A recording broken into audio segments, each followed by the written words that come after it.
We had a client that we worked with, and she was really struggling with profitability. She kept raising tuition. She actually did 3 tuition increases within a 15-month cycle, and she still could not catch up.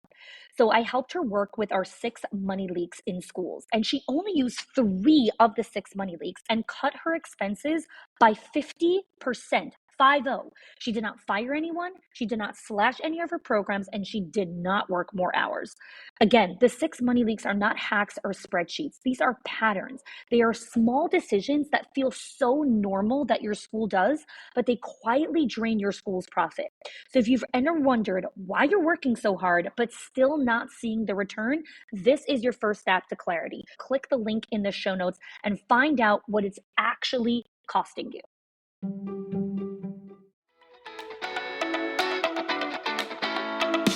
Welcome to the Schools of Excellence podcast, where we have conversations about education, leadership, and building a school of excellence. The goal on this show is to bring you clarity, up-level your mindset, and give you practical strategies and inspiration so you can show up with confidence and trust your decision-making. I'm Chani Wolshansky. I'm a mom of 4 under 10, a former New Yorker, and been in the early childhood field my entire life. And I'm so grateful that you've joined me for this conversation.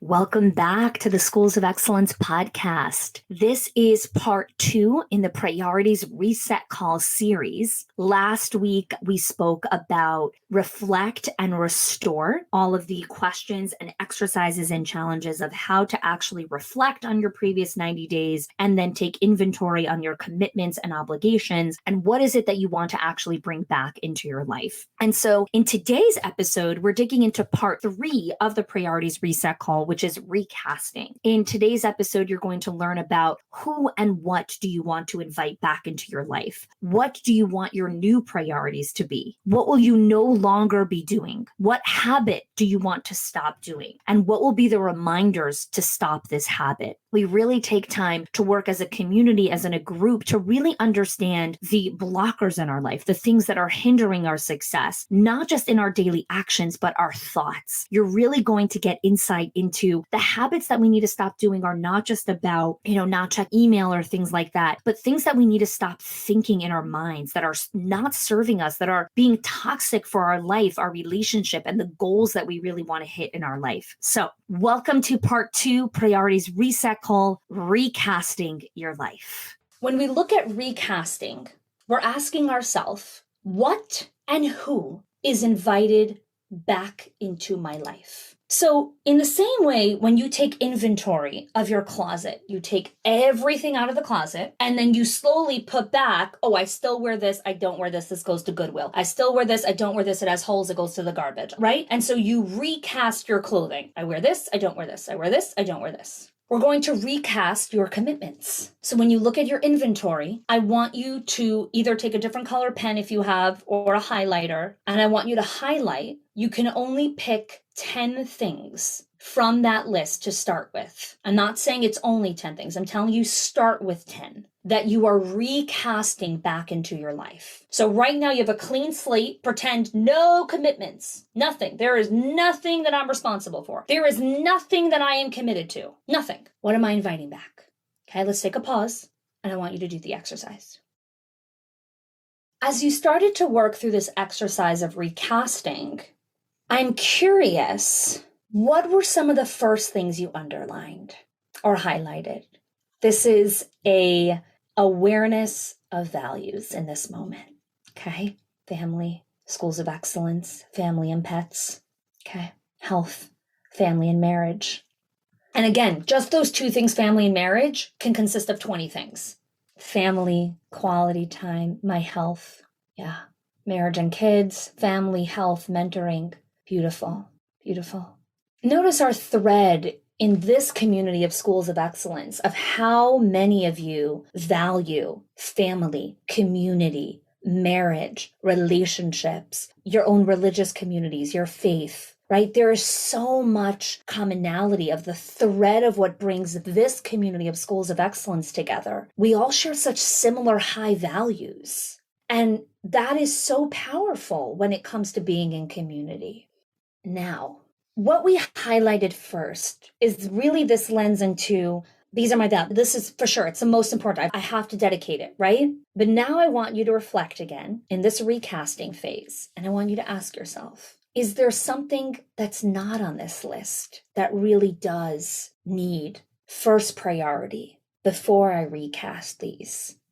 So it's not that you're saying, okay, my family is no longer important. No, you're putting something else in front for the next 90 days. Again, it's the priorities reset call every quarter. We're going to do this again in Michelina's in June or July. I'm not sure exactly when the next one is, but we do this every 90 days. So for next 90 days, what needs to happen first? Okay, exercise. So health.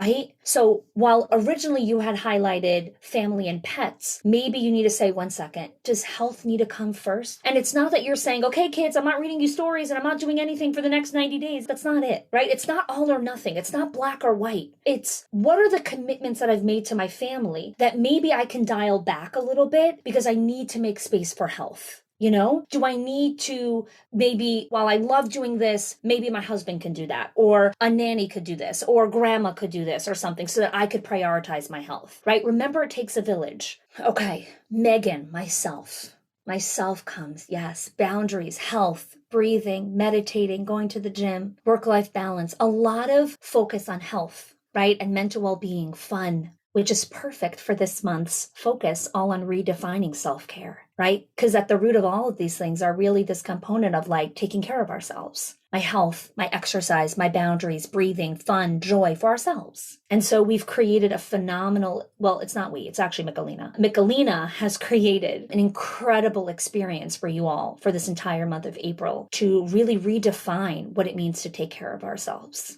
So let's ask the next question in recasting. We looked at what do I want my new priorities to be? And many of you shared fun, joy, laughter, health.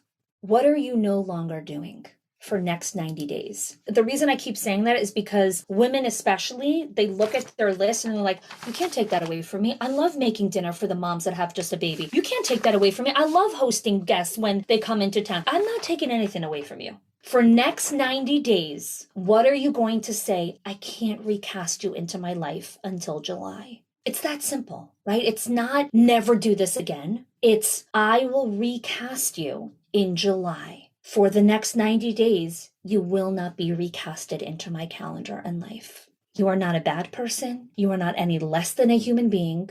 You are a beautiful human, not a machine.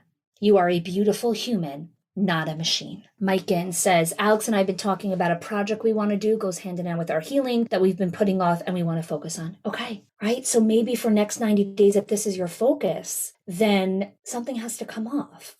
Erin, speaking down to myself. Okay, thank you. I'm going to do this exercise just for work commitments to see what I can get rid of and delegate so then I could create space for family and fun. Okay, I love that. Thank you, Leslie. Again, the question is, what are you not recasting for next 90 days? So I'll give you an example. One of the things that I'm not recasting for next 90 days, I usually host guests every Saturday afternoon. We host families or people from the local college or stuff like that, or the high school. And for next 90 days, I committed that I'm only hosting guests 3 times, so once a month, which is really freeing my Friday for something personal that I want to do for myself, that I'm recasting into my life that I want for me. And in order to make time for that, I needed to say no to that, right? So it's not always like, okay, now I'm not doing this anymore. It's next 90 days. Maybe social media. Okay. No social media for next 90 days? Big one. Paige. Woo! Big, bold, audacious goal. One of the things that I did, by the way, last quarter is I deleted every single app from my phone. So I don't have social media apps on my phone anymore. Whenever I go on social media, it's on my computer while I'm working, right? When I log into like the owners group or the inner circle group or whatever it is. Other than that, it's not on my phone, which has been life-changing.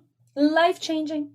Yes. Oh my God. It has literally been life-changing. In the beginning, you will get a little bit upset with yourself of how much you actually reach for your phone to check social media. You'll be like, oh my God, I'm so addicted. But then it leaves you and it's like, oh, it's freedom. Okay. I'm not working 12-hour shifts. Limit days working late to 1 day a week. Beautiful. Beautiful. I deleted social media from my phone too.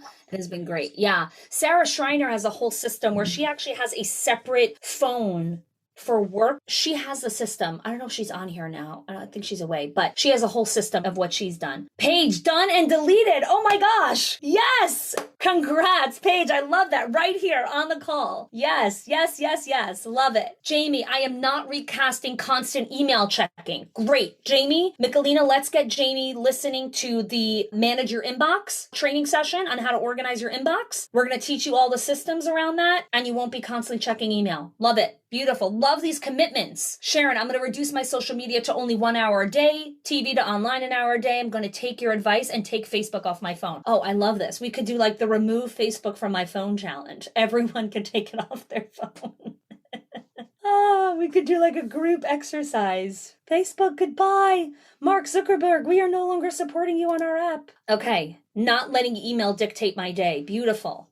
Okay, let's go to the next question in recasting. So we've spoken about a new priority we want to recast. We spoke about something that we won't recast for next 90 days, right? Something that we're just going to say no thank you for the next 90 days. And so some of you already wrote this, but this is a variation. What habit will I stop doing for next 90 days? So Jamie just shared not checking email, right? That's a habit to constantly check email. But for those of you that didn't necessarily choose a habit, which many of you did actually, I'm just realizing here in the pattern, many of you chose something that is actually a habit. But for anyone that didn't, think about, is there a habit that I will not recast for 90 days? Again, a habit could be something that you say often, which is, I don't have time, I'm too busy, I'm overcommitted. That's a habit, right? A habit of saying, I'm so tired.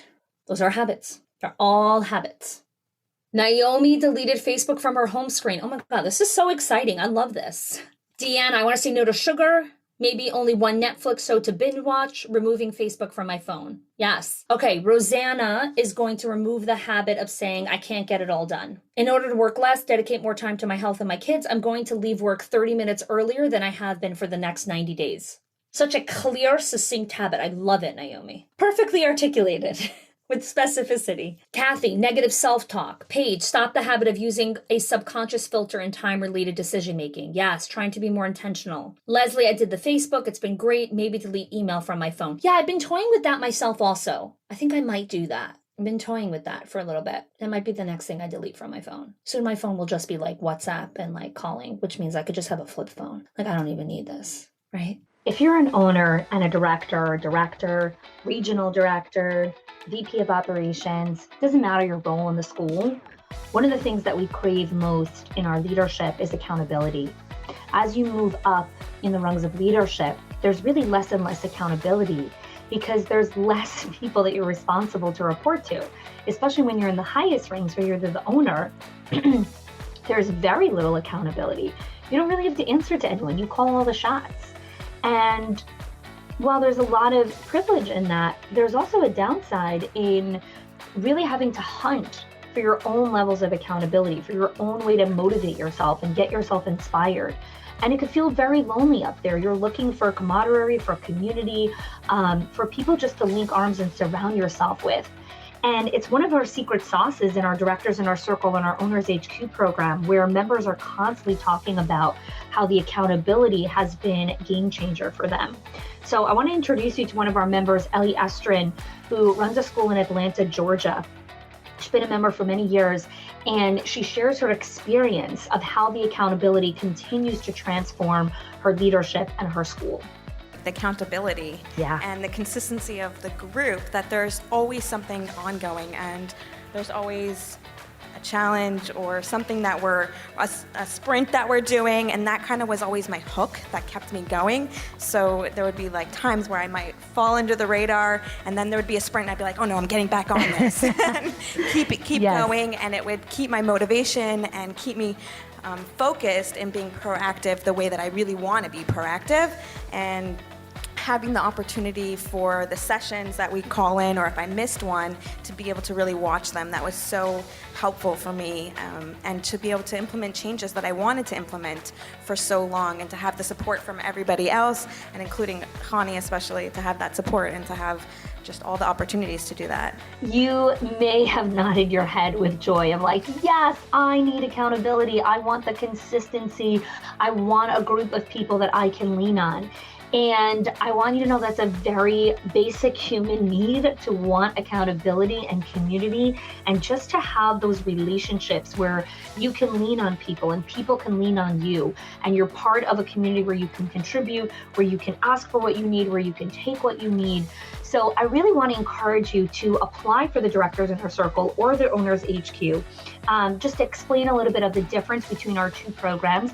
The Directors Inner Circle are for the directors, the assistant directors. Our Owners HQ program is really for people that are owners, VP of operations, regional managers, people who have a lot of the ownership responsibility, and then also for owners as well. We have our separate program for owners only, which is our CEO Legacy Group, which is for CEOs who run and operate multiple centers. That's a separate kind of private only, invitation only experience.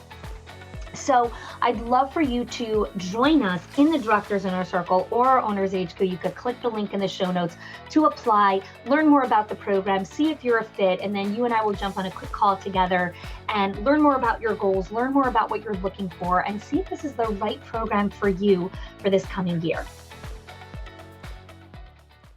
My husband just got a new phone because his screen cracked. He's like, let me get you a new phone. Your phone's so outdated. I'm like, my phone is fine. Like, I just want a stupid flip phone. I don't need anything fancy. Like, my phone is not part of my status symbol of like what my life is equated to. Okay, Mel, stop habit of worrying about how staff are going to react or respond. Ooh, that's a good one, right? Not worrying about, oh my God, what are they going to say? What's going to happen, right?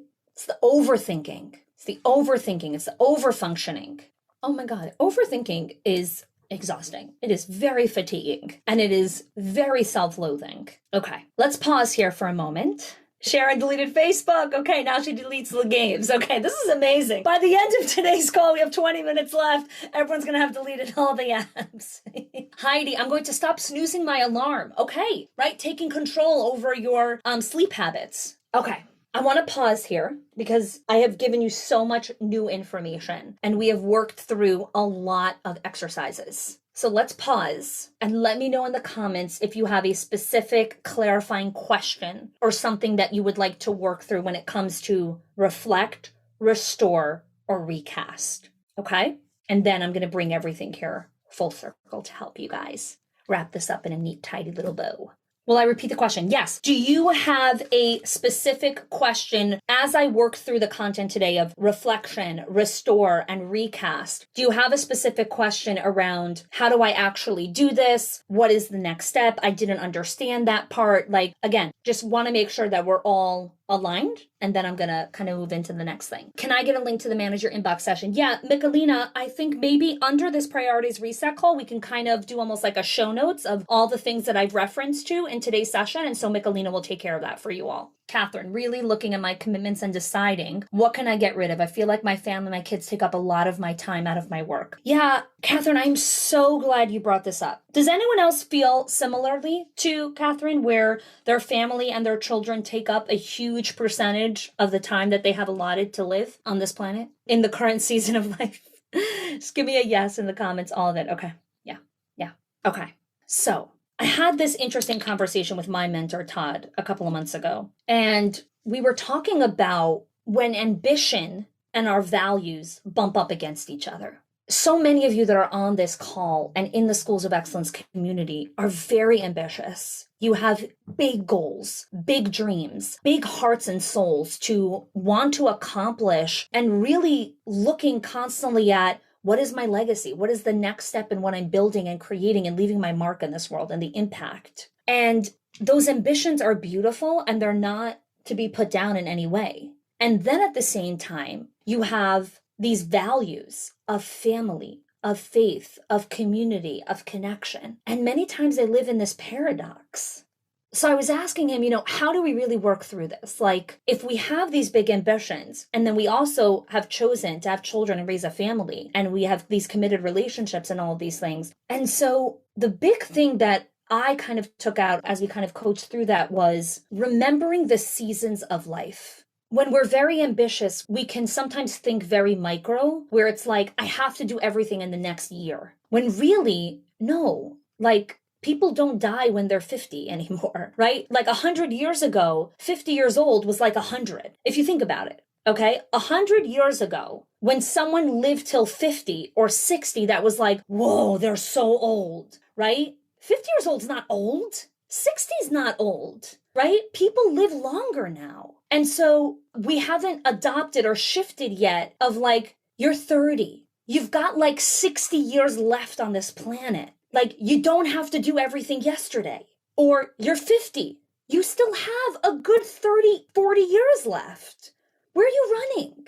So to me, that was this big kind of awakening into, yes, have ambitions, but also remember, you don't have to do everything this year, right? Remember that there are seasons of life where, yes, our family encompasses everything. And then there becomes a season where you're not waking up in the middle of the night, where kids don't deplete 90% of our bank account on, I need new shoes. I just bought you shoes yesterday. Yeah, well, I already grew out of them. Okay, now I need to buy another pair of shoes, right? There comes a point where it's like, it's not like that anymore, right? And then you can shift focus in a different direction. So I think this concept is remembering to be where your feet are, remembering that you're young and you actually have a lot of time left on this planet to do amazing work.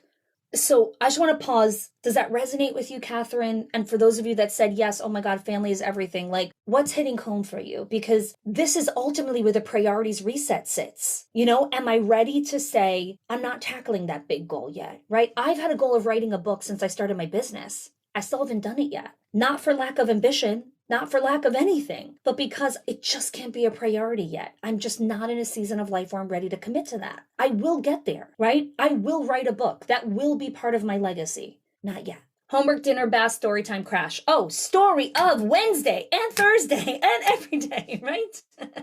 Liz, I feel like my work takes up so much time of my family time. There's no one to delegate to. Okay, Leslie, a new empty nester here. It's a whole new season, easier to manage priorities and commitments. Yes, right? Because the school isn't calling you and saying, your son fell down. He has a big bump on his head. He also has fever. You got to go pick him up. Okay, well, there went my day, right? I'm practicing being mindful where I am right now, not letting my mind float. Catherine, I feel like I don't overwork, but maybe I need to cut it to 30 hours a week. Yeah, maybe, right? And explore it. Again, Catherine, here's the biggest thing. When you say yes, and here's another thing that Todd and I talk about all the time, every single decision is a two-way door. There's only one decision that you can make in your life that's a one-way door, and that's if you decide to jump off a building. Other than that, every decision has two doors. You went in the door and said, I'm going to practice working 30 hours a week. You know what? I don't like it. Okay, go back into the door 40 hours a week. Every decision has two doors. You can change your mind. You can go back. Not every decision is life or death. We treat every decision like it's life or death,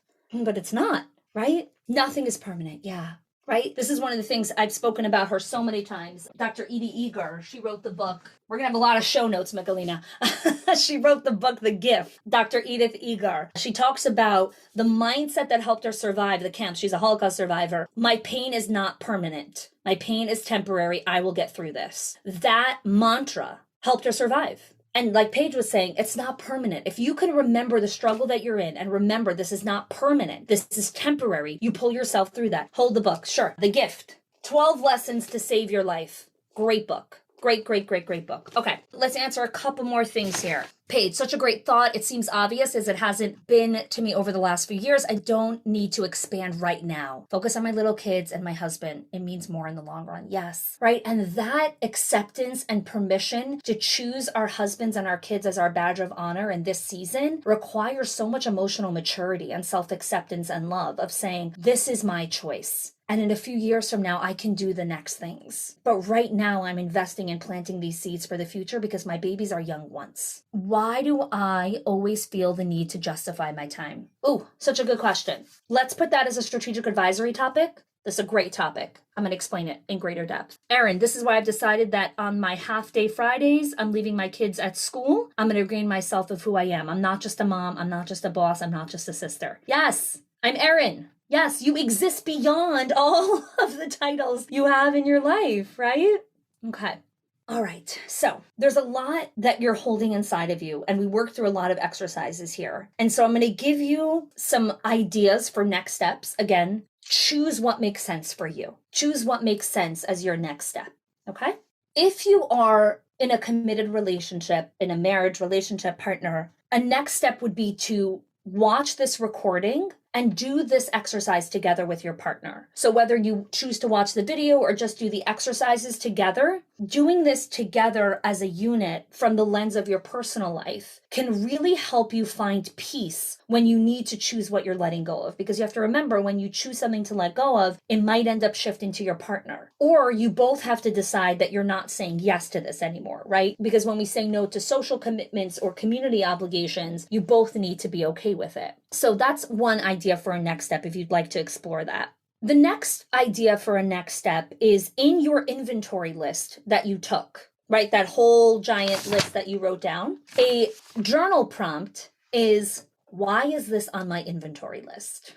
These are really hard questions to answer, right? Like if you have on your inventory list pets, or those are bigger ones, but I'm talking about smaller ones like the boys' moms group or something like that. Why is that on your commitment list, right? What does it do for you? Why is it on there? And if you can answer the why, right, it helps you realize, what are you recasting? Okay, so again, I'm giving you a couple of next steps. Choose what makes sense for you. Choose what you feel like you want to make time for when it comes to this. And then this final one, this is really hard, but this is probably the most rewarding challenge you can do, is open a brand new Google Calendar, right? So kind of instead of the one that exists already right now for your current calendar, open up a blank one and then start recasting your school commitments. Like, yes, I'm doing one-on-ones. Yes, I'm doing gratitude. That goes back. Yes, right? And so start taking all the commitments that currently exist and start recasting them into an actual calendar. And then what happens is this is how you stress test your commitments. Because as you rebuild it from this lens, you'll be like, ooh, I'm out of time. So 1 second. That means I can't do all of this. Okay, restart. So when I usually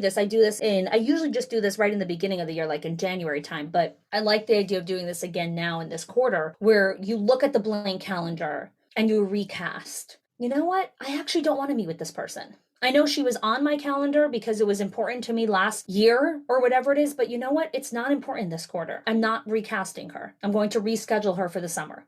The 5-Second Rule by Mel Robbins is about her struggle to stop hitting snooze. I can't remember who wanted to stop doing that. Yeah, another great book, The 5-Second Rule. It's a great book. Catherine, I know I'm not there yet on my journey. Should I jump and do the time blocking now? Catherine, that is probably the next step. You're probably in mindset or gratitude. That's in the next week or so. So you're almost there, like another week or two. So I am going to stop trying to mentor staff who don't merit it because they don't align with our values. Yes, right? Letting go of wanting something more than they want it for themselves. I cannot want this for you more than you want it for yourself. That freedom is unleashing. It is, okay, she's just not a fit.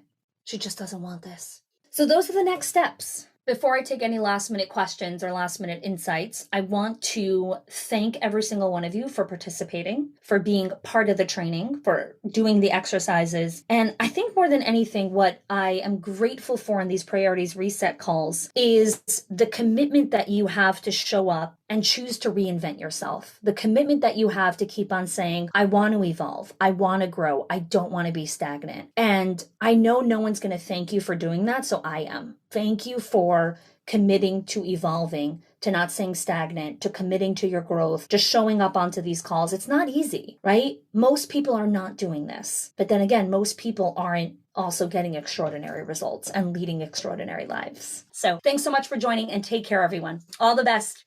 Well, there you have it. The 2-part series of the Priorities Reset Call: Reflect, Restore, and Recast. I want to thank you for taking time out of your very busy schedule to listen to this important conversation and training on the 3 parts to really understand how to reset our priorities, shift our focus, disrupt our thinking, and ask different questions that really pull us out of the day-to-day, pull us out of the minutia and the craziness, and remind us of what it is that we're actually trying to achieve in our school. What are we actually trying to achieve in our lives, in our business, in our schools, in our families, in our faith, in our communities, and all these things that are so important to us. And if you listened until now, if you took the time to listen to these 2 really amazing trainings, then I know that you would love to learn more about our Directors Inner Circle and our Owners HQ program. These trainings, these 2 episodes that we did, is just a glimpse into the high level of content and training that we consistently offer our members,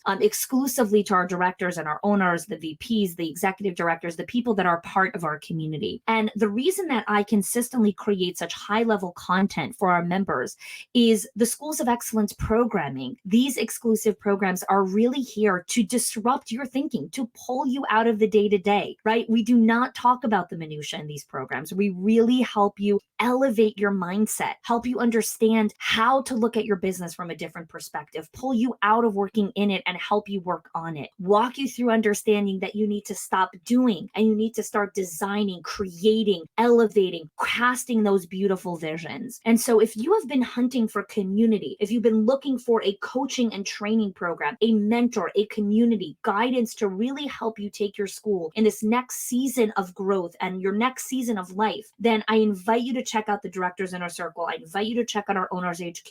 The link is in the show notes. You could go to khani.me/join the DIC. Check it out. See if it's for you. Fill out an application, no obligation. We'll get on a call. We'll chat about it. You and I will learn more about each other and we'll see if it's a good fit for this season of life, a good fit for the goals that you currently have for the center. And this might be your season where you're ready to level up. So thanks so much for joining. Thanks for listening to the Schools of Excellence podcast. If you are loving the Schools of Excellence podcast and have gotten any value out of it for your school, I would love if you can do 2 things for me. 1, subscribe to the show so you never miss an episode. And 2, can you please leave us a review? Reviews help other school leaders know that this is the place to learn how to build a school of excellence. And I would be so grateful if you can do that for us. Your help and support makes this show to be able to be listened by the thousands of other school leaders all around the world. Thanks so much for listening, for giving us your time and attention each and every week, and I appreciate that you have joined us.